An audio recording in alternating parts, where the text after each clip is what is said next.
Bismillahirrahmanirrahim. Assalamualaikum warahmatullahi wabarakatuh. Sampurasun. Apa kabarnya, Nak? Semoga kita semua dalam keadaan sehat walafiat ya. Baik, sekarang kita akan belajar bahasa Indonesia untuk kelas 7.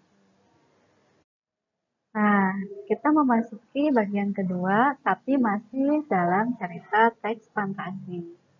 Kalau bagian pertama, kalian sudah mengetahui tentang pengertian, ciri-ciri umum, dan teks fantasi berdasarkan jenisnya. Sekarang kita akan belajar dua materi, yaitu menelaah struktur dan bahasa cerita fantasi.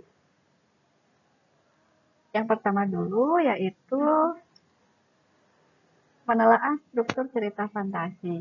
Jadi, cerita fantasi itu strukturnya dibagi menjadi 3 bagian. Yang pertama adanya orientasi, yang kedua komplikasi, dan ketiga yaitu resolusi. Baik. Tapi sebelum kita membedah apa itu orientasi, komplikasi, dan resolusi, di sini Ibu memiliki satu buah cerita teks fantasi yang berjudul Sepasang Saudara Penyihir. Kalian coba baca dulu ya. Boleh kalian pause dulu video ini. Oke. Lanjut lagi.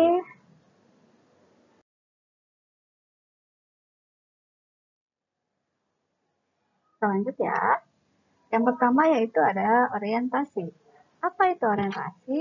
Orientasi adalah bagian awal dari suatu cerita. Orientasi terdiri dari pengenalan tokoh, latar tempat, latar waktu, bisa juga latar suasana, dan deskripsi awal mula konflik. Kalau di cerita yang tadi, orientasinya berada di paragraf pertama. Nih, di sini ada kalimat di sebuah desa yang damai. Sebuah desa adalah latar tempat. Lalu hiduplah dua saudara kembar yang memiliki kekuatan sihir. Mereka adalah Niko dan Arko. Niko dan Arko adalah pengenalan tokoh, ya. Jadi orientasi itu pasti berada di awal sebuah cerita. Lalu yang kedua adanya komplikasi.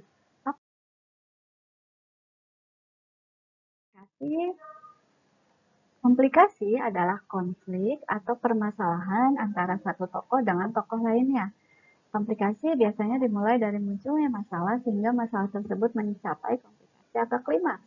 Dalam teks fantasi, biasanya konflik muncul dari kepribadian tokoh. Kalau sebuah cerita tidak ada konflik, pasti cerita itu tidak akan seru dan menarik. Jadi, nanti kalau kalian menulis cerita fantasi, setelah kalian menulis orientasinya, kalian harus memunculkan masalahnya atau konfliknya. Ya. Nah, untuk di cerita yang sebelumnya, komplikasi itu ada di paragraf kedua. Di mana ada perdebatan antara Arko dan Niko. Dan Niko terus saja keras kepala dan mengubah seluruh di rumahnya menjadi sebuah batu. Ya. Tapi malah berbalik ke kakaknya, ke Arko. Sihirnya itu berbalik ke kakaknya. Itu adalah sebuah komplikasi.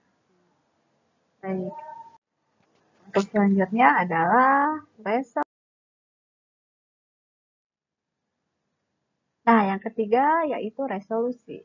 Resolusi adalah penyelesaian dari konflik atau permasalahan yang sebelumnya terjadi di bagian komplikasi.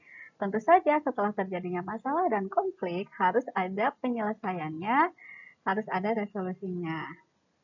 Di cerita yang tadi, resolusinya terdapat pada paragraf ketiga, yaitu ketika Arko berusaha meminta gurunya untuk membebaskan sang kakak dari sihir yang diperbuat sendiri. Namun memang tidak bisa diubah dan Niko tetap menjadi batu. Ya.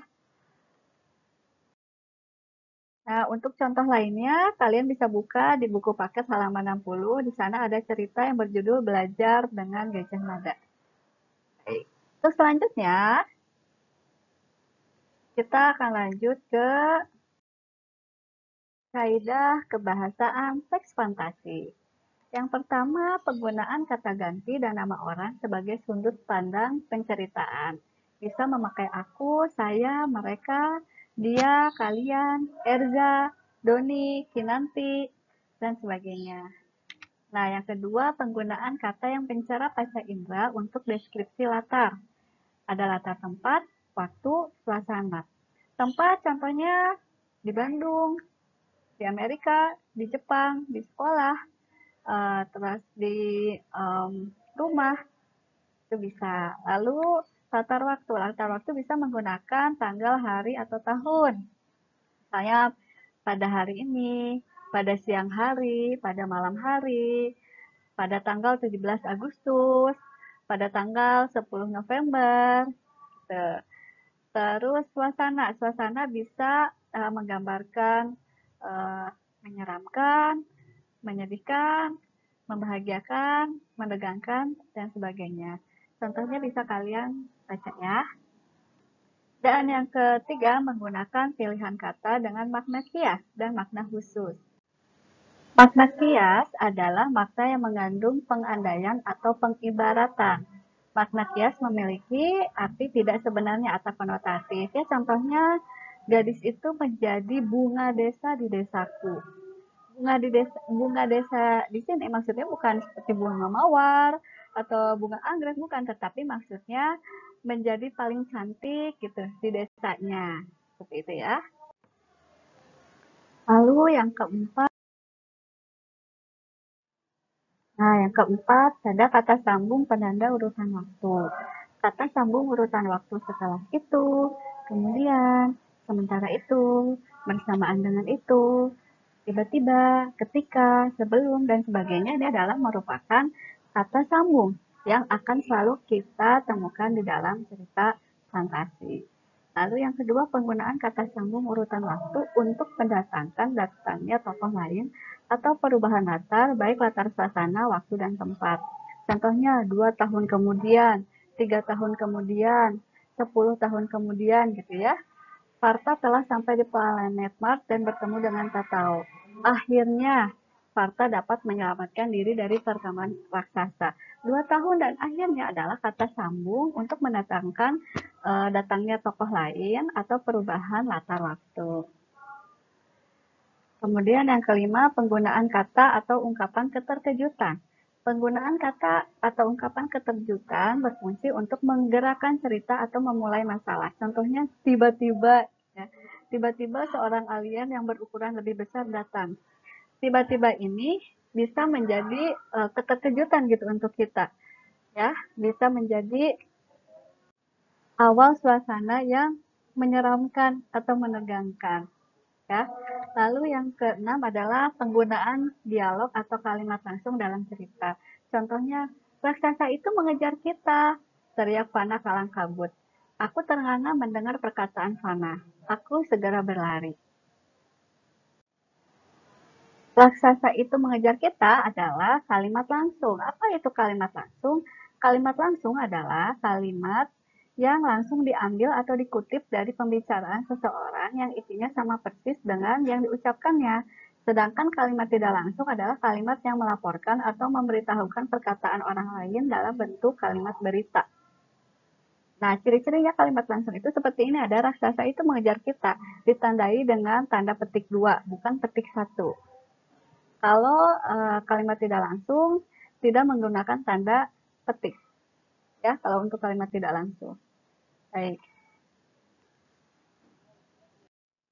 Oke, selanjutnya, karena kalian sudah mengetahui nih bagaimana struktur dan kebahasaan teks fantasi, kita mulai latihan yuk.